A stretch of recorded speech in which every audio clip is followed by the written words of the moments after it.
میں ہوں ڈاکٹر مودت رانا.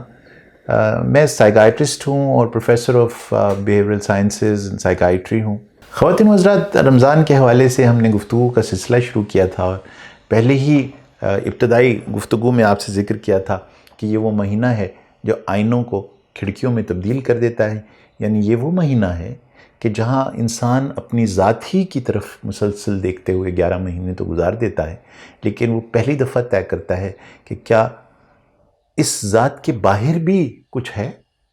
اور یہ جو معاملہ ہے یہ باہر ہی نہیں، جب آپ کھڑکیاں کھولتے ہیں، اپنے در کھولتے ہیں اپنی لیمیٹیشنز کے، عقل کے، اور ایک عاشق کی طرح دل کو کھول کے رکھ دیتے ہیں، تو پھر وہ جو عاشق ہے، جب انسان عاشق بنتا ہے اور اپنے علاوہ جو باہر ہے اور جو اندر ہے اس پر ایک طائرانہ نہیں بڑی گہری نظر ڈالتا ہے، تو اس کو کیا کیا منظر دکھائی دیتے ہیں، اس کو کیا کیا چیزیں دکھائی دیتی ہیں جو اس کی نظر میں آج تک آئی ہی نہیں تھی.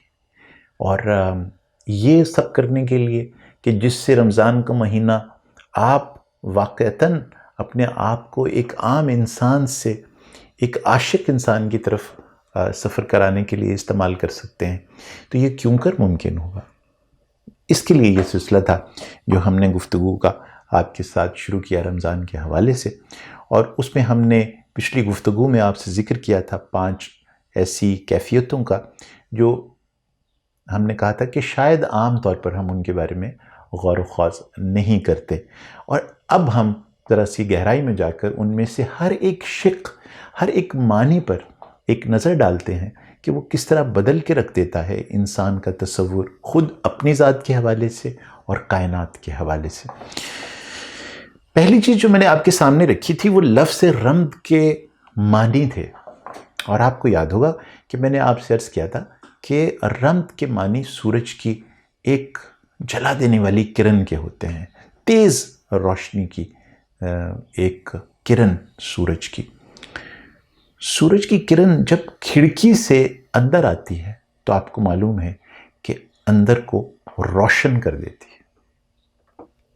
تو وہ جو اندھیرے آپ کی ذات کے، آپ کے اندر چھپے ہوئے پوٹینشلز کے ہیں، یہ وہ مہینہ ہے جہاں امکان ہے اس بات کا کہ اگر آپ اس سورج کی روشنی کو اپنے اندر جانے دیں اور خود اپنی نگاہ کو بھی، نظر کو نہیں، نگاہ کو بھی اس کے ساتھ ٹریول کرائیں اپنی زندگی کے اندر کی دنیا سے، تو پھر آپ کو اپنے بارے میں کیا کیا عقدے وا نہیں ہوں گے، کیا کیا نئی چیزیں آپ کو نظر نہیں آئیں گی. لیکن ذرا سا رک جائیے اور دیکھیے کہ سورج کی کرن عام طور پر کرتی کیا ہے. سورج کی کرن کی کرامات دیکھنی ہیں تو آپ کبھی کسی پھلدار درخت کے پاس کھڑے ہو جائیے، آپ کسی پھولدار بیل کے پاس کھڑے ہو جائیے اور اس پر غور کیجئے کہ سورج کی روشنی اس کے ساتھ کیا کیا کھیل کھیلتی ہے. دیکھیے، ایک فینومینا ہے جسے ہم کہتے ہیں، جو کہ پلانٹس میں دیکھا جاتا ہے، اس کو کہتے ہیں فوٹو سنتھسس. اس میں جو لفظ فوٹو ہے یہ لائٹ کے حوالے سے، سورج کی روشنی کے حوالے سے. ویسے تو کوئی بھی روشنی یہ کام کر سکتی ہے، لیکن سورج کی روشنی بدرجہ اتم یہ کام کرتی ہے فوٹو سنتھسس کا. فوٹو سنتھسس ایک ذریعہ ہے جس سے پلانٹ کے اندر ایک پگمنٹ ہوتا ہے کلوروفل، جس کی وجہ سے وہ ہرا نظر آتا ہے. خیر اس کے اور بھی رنگ ہوتے ہیں. بہرحال اس کا مقصد کیا ہوتا ہے؟ اس کا مقصد یہ ہوتا ہے کہ یہ سورج کی روشنی کو لیتا ہے اور اپنی جڑوں سے جو منرلز اس نے اکٹھے کیے ہیں ان کو ملاتا ہے کاربن ڈائی آکسائڈ کے ساتھ. تو یہ 3 چیزیں مل کر، سورج کی روشنی، کاربن ڈائی آکسائڈ اور وہ منرلز، خوراک کی وہ چیزیں جو اس نے حاصل کی ہوتی ہیں اپنے روٹس سے، ان کو ملا کر ایک پروڈکٹ بناتا ہے، سٹور بناتا ہے. اور وہ جو سٹور ہے وہ انرجی کا ایک بہت بڑا منبع بن جاتا ہے ایک درخت کے لیے، اور پھر وہ اسے خوراک کے طور پر استعمال کرتا ہے. اور جب اس کو بریک ڈاؤن کرتا ہے رات کے وقت اپنے استعمال کے لیے، تو پھر اس سے وہ صرف اپنے حجم میں بڑا نہیں ہوتا، بلکہ رات کے وقت اس کی صرف اپنی گروتھ نہیں ہو رہی ہوتی، بلکہ اسی درخت میں سے نکلتا ہے اب آکسیجن کا سلسلہ. اور یہی وہ ٹائم ہے جس وقت پلانٹس اپنے فروٹس بناتے ہیں. اسی سٹورڈ مٹیریل کی ایک فارم اس کے پتے ہیں. اسی سٹورڈ مٹیریل کا اس کا ایک ایکسپریشن وہ پھل ہے جو درختوں کے اوپر لگتا ہے.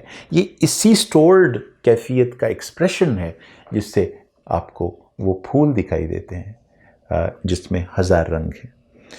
تو یعنی کیا مطلب ہوا کہ اسے ایک سورج کی روشنی نے تبدیل کر کے رکھ دیا اس درخت کو ایک پھلدار درخت میں اور ایک آکسیجن فراہم کرنے کے درخت میں. اس سے پہلے کیا تھا وہ درخت؟ اس سے پہلے کیا تھا یہ پودا جو صرف اپنی ذات میں گم تھا اور اپنے لیے سنتھسس کر رہا تھا، اپنے لیے سب کچھ کر رہا تھا.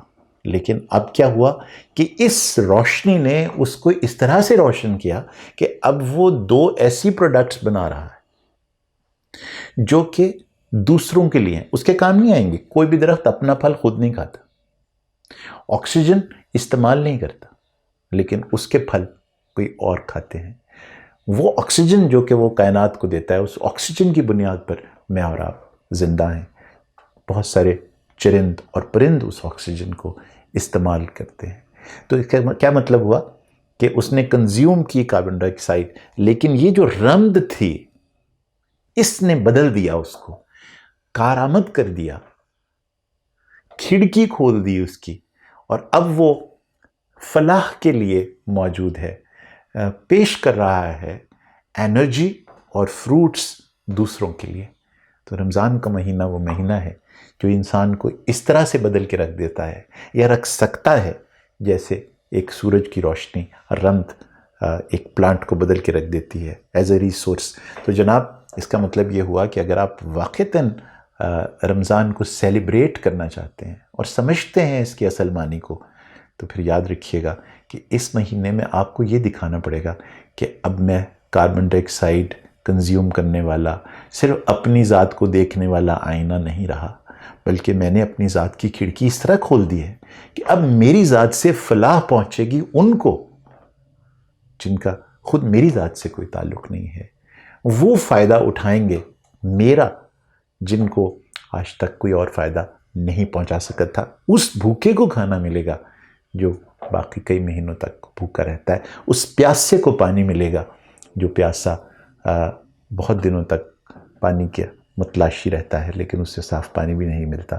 تو یہ آپ نے دیکھا کھڑکی کس طرح کھلی اور کیسے بدل گئے آپ اس رمد کی وجہ سے، اس روشنی کی وجہ سے کہ آپ نے اپنے لیے کنزیوم کرنا بند کیا اور دوسروں کی نرچرنس کا اور نشو و نما کا ایک سلسلہ اسی طرح شروع کیا جیسے پلانٹس اس سورج کی روشنی سے نشو و نما کرتے ہیں. آپ دیرفور رمضان کے مہینے میں اگر اس پھلدار درخت کی طرح آپ کے اوپر محبتوں کے پھل پھول نہیں لگتے، نرچرنس کے اور نشو و نما کے پھل پھول نہیں رکھتے، تو اس کا مطلب یہ ہے کہ اندھیرا رہا، رمد کی یہ کرن آپ تک نہیں پہنچی. شاید آپ بھوکے تو رہے، آپ پیاسے تو رہے سحر سے لے کر افطار تک، لیکن صحیح معنوں میں آپ لفظ رمد کے معنی کو اپنی ذات کا حصہ نہ بنا سکے. دوسری بات جو ہم نے کی تھی جناب، آپ کو یاد ہوگا، وہ یہ تھی کہ یہ محض اتفاق نہیں ہے کہ کائنات کے مالک نے چنا اور اسپیسیفکلی نام رکھا سال کے 9ویں مہینے کا رمضان یا رمضان. اور اس 9ویں مہینے کی جو سگنیفیکنس ایک انسان کے لیے ہے وہ آپ سے بہتر کون جانتا ہے کہ انسانی بچے کی تخلیق کی تکمیل، فیٹس کی جو فائنلائزیشن ہے وہ 9 مہینے میں ہوتی ہے اور اس کے بعد اس کی برتھ ہوتی ہے. تو یہاں ایک چھپا ہوا معنی ہے آپ کے لیے، اور وہ یہ کہ جب انسانی بچہ اس دنیا میں آتا ہے تو بہت سٹرگل کے بعد 9 مہینے کی کانسٹنٹ سٹرگل، پرسیویرنس، کانسٹنسی کے بعد پیدا ہوتا ہے، اور بہت زیادہ درد کے بعد، بہت زیادہ تکلیف کے بعد، جسے دنیا کی شدید ترین تکلیف کے طور پر جانا جاتا ہے، لیبر پین کہا جاتا ہے اسے، اس کے بعد پیدا ہوتا ہے وہ. تو معنی کیا ہوئے؟ اور جیسے ہی پیدا ہوتا ہے تو اگر آپ جاننا چاہتے ہیں کہ لفظ خوشی کے کیا معنی ہے تو آپ دیکھیے اس ماں کے چہرے کی طرف جس نے ایک تندرست بچے کو ابھی جنم دیا. اتنی تکلیف کے فوراً بعد اتنی راحت، اتنی خوشی، اتنی لطافت. تو یہاں معنی ایک چھوڑ کے جا رہی ہے، ایک کیفیت زندگی کے پرماننٹلی آپ کے لیے رمضان کے مہینے کے حوالے سے، کہ جب بہت لمبی سٹرگل ہو، جب بہت زیادہ پین رہا ہو بھوک اور پیاس کا، 1 دن 2 دن 1 ہفتہ یا 2 ہفتہ نہیں بلکہ 30 دن تک آپ نے مسلسل اس بھوک اور پیاس میں پرسیویئر کیا ہو، تو اس کے نتیجے میں ایک خوشی جنم لیتی ہے جسے عید کی خوشی کہا جاتا ہے۔ بالکل اسی طرح سے جیسے 9 مہینے کے بعد جنم لینے والا ایک بچہ خوشیاں لے کر آتا ہے، یہاں تکمیل ہو رہی ہے ایک عام آدمی کی، انسان کی کیفیت میں، اور اب وہ بنا ہے ایک ایسا شخص جو خوشیوں کا پیغامبر ہے دوسروں کے لیے، جو صرف اپنی آپ کو گلے نہیں لگا رہا بلکہ دوسروں کو گلے لگا رہا ہے اپنی کمپلیشن پر، جس کے آتے ہی دنیا میں سب کھلکھلا اٹھے ہیں۔ تو آپ کی ذات کا یہ پہلو رمضان ہے کہ جہاں آپ خوشیوں کا سامان بن جاتے ہیں دوسروں کے لیے، اور یہ جو انسان کے اندر جو کیفیت ہے یہ اس کے 9 مہینے کی بہت شدید کانسٹنٹ سٹرگل کے بعد، کمپلیشن کے بعد پیدا ہوتی ہے، جہاں وہ سامان بنتا ہے دوسروں کی خوشی کے لیے۔ اب جناب چلتے ہیں کہ یہ جو اس میں بھوکا رہا جاتا ہے، جو پیاسا رہا جاتا ہے، تو پھر یہ کیا کیفیت ہے جناب؟ تو جناب بھوکا رہنے کے بارے میں نے آپ سے ذکر کیا تھا بدھا کا، اور آپ کو بتایا تھا کہ the wise said that جس وقت آپ اپنی خواہشات کو دبا لیتے ہیں، جب آپ صحیح معنوں میں اپنی وانٹس، ڈیزائرز اور نیڈس ان کے اوپر ایک پابندی لگاتے ہیں، جب آپ ان کو روک لیتے ہیں، تو اس کے اندر سے جنم لیتی ہے خوشی کی صحیح معنوں میں کیفیت، یعنی کہ ریسٹرینٹ کے نتیجے میں روک لینے اپنی خواہشات کو، اس کے نتیجے میں انسان صحیح معنوں میں آشنا ہوتا ہے اس روشنی سے جو اس کے اندر کو، اس کے سول کو روشن کر دیتی ہے، اور روشن سول جو ہوتا ہے یہ ایک خود روشنی کا منبع بن جاتا ہے۔ تو کہاں سے بات شروع ہوئی تھی؟ سورج کی ایک کرن سے، رمت سے۔ جب ایک شخص کے اندر یہ رمت داخل ہو جائے اور ریسٹرینٹ کے ساتھ ملٹیپلائی کرے تو وہ سٹور ہاؤس بن جاتا ہے۔ یاد ہے نا پلانٹ کے بارے میں بھی ہم نے آپ سے ابھی یہی بات کی کہ وہ سٹور ہاؤس بن جاتا ہے۔ تو اب اس کے اندر سے نکلنے لگتی ہے آکسیجن، اس کے اندر سے نکلنے لگتی ہے غذا، اس کے اندر سے نکلنے لگتے ہیں پھل اور پھول جو وہ دوسرے انجوائے کرتے ہیں۔ تو یہ شخص جو کہ اپنی ذات کے خواہشات کو روک لیتا ہے، جو اپنی ڈیزائر اور نیڈس پر ایک پرفیکٹ کنٹرول حاصل کر لیتا ہے، یہی وہ شخص ہے جو پھر روشن ہو جاتا ہے دوسروں کے لیے، ان کی زندگیوں میں روشنی بھرنے کے قابل ہو جاتا ہے، ان کی زندگیوں میں بدھا بننے کے قابل ہو جاتا ہے، ان تک پہنچا پاتا ہے وہ خوشیاں جو اس وقت تک صرف ایک رمت کی شکل میں اس کے اندر ہی موجود تھی۔ اب وہ source of light, source of nurturance بن جاتا ہے دوسروں کے لیے۔ یہ دیکھیے کیا عمدہ معنی ہے لفظ رمضان کے، اور کیا عمدہ کیفیت ہے جو آپ محسوس کر سکتے ہیں ان روزوں کے نتیجے میں۔ چوتھی چیز جو ہم نے ڈسکس کی تھی آپ سے جناب، وہ تھا کہ یہ بات کچھ سمجھ میں آنے والی نہیں کہ وہ پروردگار جس نے یہ سب کچھ جو کائنات میں ہے یہ آپ کے حوالے کر دیا کہ جاؤ اور اس کی تسخیر کرو اور اس کو انجوائے کرو، وہ جس نے آپ کو لا الہ الا اللہ کہہ کر آزاد کر دیا کہ تم کسی کے غلام ہو ہی نہیں سوائے میرے، تو یہ جو لا الہ الا اللہ والا رب ہے، اس نے اتنی پابندیاں، اتنی حدود و قیود آپ کی آنکھ پر بھی، آپ کے کان پر بھی، آپ کے جسم پر بھی، آپ کی بھوک کے حوالے سے بھی، پیاس کے حوالے سے بھی، ایک نہیں بیش بہا پابندیاں لگا دی ہیں سحر سے لے کر افطار تک کی۔ تو اس نے ایسا کیوں کیا؟ جی اس نے آپ کو پہلی دفعہ یہ بتایا کہ دیکھو اگر یہ سمجھنا چاہتے ہو نا کہ آزادی کیا ہے، تو پہلے یہ سمجھو کہ غلامی کیا ہے۔ صحیح معنوں میں غلام ہے انسان اپنی خواہشات کا، غلام ہے انسان اپنی نیڈز کا۔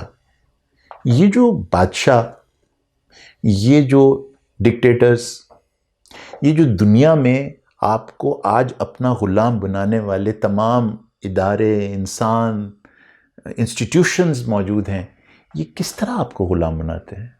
یہ سب سے پہلے آپ کو غلام بناتے ہیں ایڈکٹ بنا کر اپنی خواہشات کا.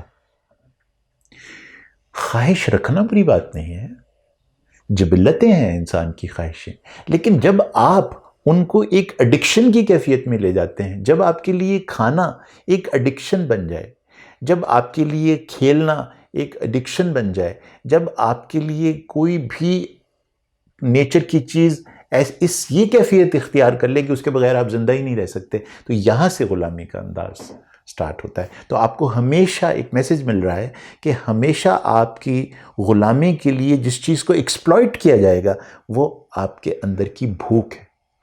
آپ کو اپنی بھوک کے خوف میں مبتلا کر کے غلام بنایا جاتا ہے. آپ کو اپنی خواہشات کے اور مٹ جانے کے اور مر جانے کے اس تصور سے آپ کو غلام بنایا جاتا ہے. تو یہاں آپ کو پہلی دفعہ رمضان یہ سمجھاتا ہے کہ انسان کی غلامی کی بنیاد کیا ہے. تو یہاں سے آپ کو پتہ چلے گا کہ آپ کی آزادی کی کرن کہاں سے پھوٹے گی. آپ کیسے رمد بنیں گے آزادی کی؟ جناب آپ بنیں گے اس طرح سے کہ جب آپ یہ طے کریں کہ میری خواہشات مجھے غلام نہیں بنا سکتی، میں اپنی خواہشات کو غلام بناؤں گا. تو جس وقت آپ صبح سحر سے لے کر افطار تک روزہ رکھتے ہیں تو آپ طے کرتے ہیں، آپ اعلان کرتے ہیں کہ میں اپنی خواہشات کا غلام نہیں ہوں. اور یہاں سے وہ آزادی کی کرن پھوٹتی ہے جس کا میں نے آپ سے ذکر کیا. اور آخری بات جو کہ ہم آپ کے سامنے رکھنا چاہتے ہیں وہ یہ ہے کہ نیت کی کیا اہمیت ہے انسان کے اندر. دیکھیے کوئی بھی کام جب آپ کریں، اگر اس کے اندر آپ کی نیت اس کام کے ساتھ لنکڈ ہے تو اس کے امپیکٹ میں ایک تبدیلی آتی ہے. تو میں ایک سائیکائٹرسٹ کی حیثیت سے، ایک اسٹوڈنٹ آف ہیومن بیہیویئر کی حیثیت سے آپ کے سامنے یہ بات رکھنا چاہتا ہوں. اور پھر ایک نشست رہے گی جس میں ہم اس پر اور زیادہ گہری نظر ڈالیں گے، اور وہ ہے ایک لنک نیت، سوچ، جذبات، گفتگو اور عمل کا. تو اب جو پورا روزے کا تصور ہے یہ نیت سے شروع ہوتا ہے. سوچ سارا دن یہ رہتی ہے کہ میں اللہ کی خاطر اور اس کے بندوں کو لک آفٹر کرنے کے لیے بہت ساری چیزوں کو چھوڑ رہا ہوں تاکہ وہ پورے 11 مہینے اتنی بڑھ جائیں کہ سب کے لیے کافی ہو جائیں، صرف میرے لیے نہیں، سب کے لیے کافی ہو جائیں. یہ میری سوچ بن جاتی ہے. میرے جذبات اور احساسات ان لوگوں کے جذبات اور احساسات بن جاتے ہیں جو اکثر سال کے باقی مہینوں میں بھوکے اور پیاس سے رہتے ہیں. تو مجھے ایک نئے قسم کے جذبات سے میری واقفیت ہوتی ہے جو عام زندگی میں نے کبھی محسوس ہی نہیں کیے تھے.